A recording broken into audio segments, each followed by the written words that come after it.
سیدہ طاہرہ راضیہ مرضیہ سیدہ طاہرہ راضیہ مرضیہ۔ السلام علیکم ناظرین، آپ کی دعاؤں کے حصار میں پروگرام دعا کے ساتھ میں ہوں فائزہ جنید۔ عرب اپنی نسل کو اولاد نرینہ سے شمار کرتے تھے، لڑکی سے اپنی نسل کو اپنے نسب کا حصہ نہیں مانتے تھے۔ جس کا بیٹا نہیں ہوتا تھا اسے ابتر کہتے تھے، یعنی دم کٹا، نسل بریدہ، وہ شخص جس کی نسل منقطع ہو چکی ہو۔ رسول خدا کے جب دونوں بیٹے قاسم و عبداللہ وفات پا گئے تو مشرکین مکہ نے آپ کو ابتر کہنا شروع کر دیا۔ عاص بن وائل وہ بدبخت تھا جس نے سب سے پہلے حضور صلی اللہ علیہ وآلہ وسلم کے لیے یہ لفظ بولا۔ پاک پیغمبر نے سنا تو رنجیدہ ہوئے، دل میں ملال آیا تو خدائے بزرگ و برتر نے سورہ کوثر کو نازل فرمایا اور اپنے محبوب برحق کو بشارت دی۔ بسم اللہ الرحمن الرحیم، انا اعطیناک الکوثر فصل لربک وانحر ان شانئک هو الابتر۔ شروع اللہ کے نام سے جو رحمان و رحیم ہے۔ ہم نے تجھے کوثر عطا کی، اب اپنے رب کے لیے نماز پڑھ اور قربانی دے، یقیناً تیرا دشمن ہی ابتر ہے۔ کوثر یعنی خیر کثیر، فراواں خیر و برکت۔ خدا نے اپنی عطا پر بڑا ناز کیا، بہت فخر کیا۔ اے میرے حبیب رنجیدہ نہ ہو، غم نہ کریں، میں نے آپ کو خیر کثیر سے نواز دیا ہے۔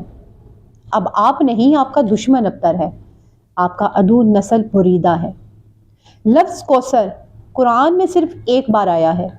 کوثر جنت کی ایک نہر کا نام بھی ہے۔ ہر مومن کی تمنا ہے کہ اسے جام کوثر نصیب ہو۔ بعض مفسرین نے کوثر سے مراد جناب فاطمہ الزہرا کو لیا ہے۔ دشمن کا طعنہ نسل کے خاتمے کا تھا، تو رب تعالیٰ نے اپنے محبوب کو بشارت دی کہ ہم تمہیں وہ خیر کثیر عطا کر رہے ہیں کہ جس سے آپ کی نسل کثیر چلے گی، ہر سو آپ کی نسل پھیلے گی، آپ کا دشمن ابتر ہوگا۔ ایام فاطمیہ ہے 20 جمادی الثانی، حضرت فاطمہ الزہرا کا یوم ولادت ہے۔ سوچا آمد کوثر پر آپ کو سورہ کوثر کے وظائف کا تحفہ دوں۔ اگر آپ اکثر بیمار رہتے ہیں یا دشمنوں کے خوف میں مبتلا رہتے ہیں، یا آپ جادو کا علاج کرواتے ہیں یا خود کرتے ہیں لیکن بار بار جادو ہو جاتا ہے، اسی طرح اکثر آپ کے اوپر نیگیٹو انرجی اثر انداز ہوتی ہے، یعنی کالی نظر کا وار آپ کے اوپر چل جاتا ہے، پھر آپ مالی طور پہ اپنے آپ کو کمزور محسوس کرتے ہیں، یعنی مالی تنگ دستی کا شکار ہیں۔ جن مسائل کا میں نے ذکر کیا ہے ان میں سے کسی بھی مسئلے نے آپ کو پریشان کیا ہوا ہے تو اللہ والو پریشان نہیں ہونا۔ انتہائی آسان عمل ہے، بعد نماز فجر اور بعد نماز عشاء سورہ کوثر 30واں سپارہ بسم اللہ شریف کے ساتھ اپنا دایاں ہاتھ جو ہے اپنے سر کے اوپر یوں رکھ کر تو بائیں ہاتھ کی انگلیوں کے اوپر آپ نے 11 مرتبہ سورہ کوثر پڑھنی ہے۔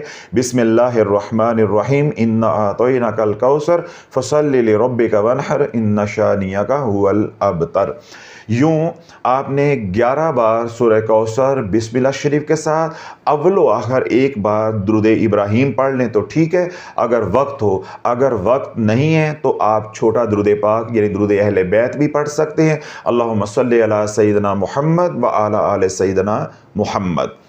جتنے مسائل کا میں نے ذکر کیا ہے، نشاندہی کی ہے، ان تمام مسائل کے حل کے لیے یہ چھوٹا سا عمل کافی بھی ہے، شافی بھی ہے اور معافی بھی ہے۔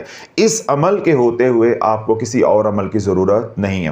اور اگر آپ جادو کا بہت زیادہ شکار ہو رہے ہیں تو دوسری ترتیب یہ ہو سکتی ہے کہ آپ ہر نماز کے بعد اسی سورہ کوثر کو 7 بار پڑھ لیا کریں۔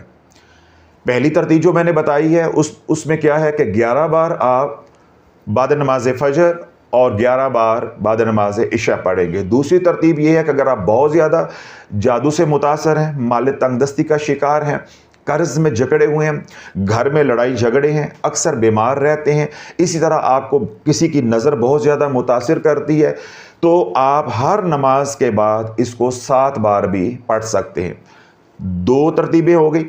تیسری ترتیب یہ ہے کہ جب بھی آپ گھر سے نکلیں کسی کام کے لیے بھی، تو آپ 3 بار سورۃ کوثر پڑھ کر نکلیں گے، اول و آخر ایک بار درود پاک، تو اللہ والو مٹی کو بھی ہاتھ ڈالو گے اللہ سونا کر دے گا۔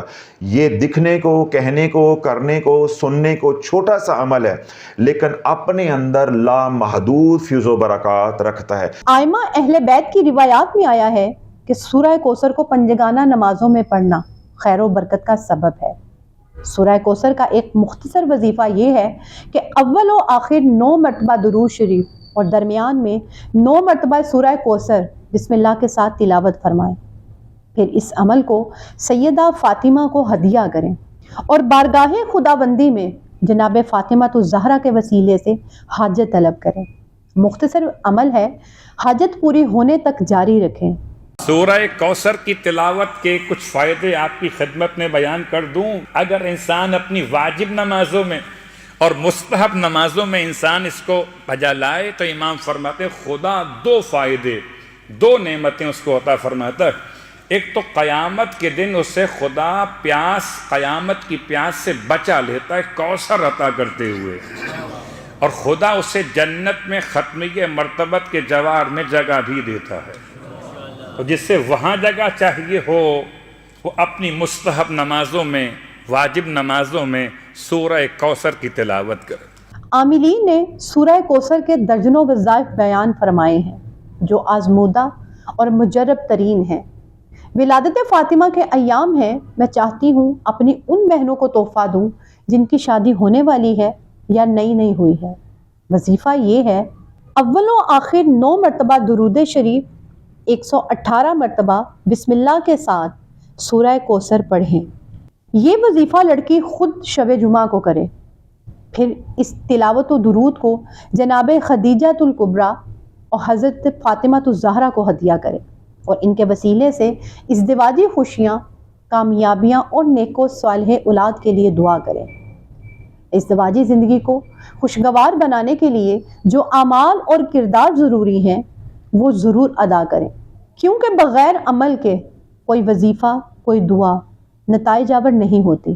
اگر ہم سورہ کوثر کو اپنا معمول زندگی بنا لیں تو کثرت رزق، خیر کثیر، بے اولادی، قرضوں کی ادائیگی، جادو اور اسیب اور ہر قسم کی بیماریوں سے شفا مل سکتی ہے، کیونکہ سورہ کوثر خیر کثیر ہے اور اس کی برکات نے انسانی زندگی کے تمام پہلوؤں کے گرد اپنا حصار قائم رکھا ہے۔ خدا ہمیں اس نعمت عظمیٰ سے مستفید ہونے کی توفیق عطا فرمائے۔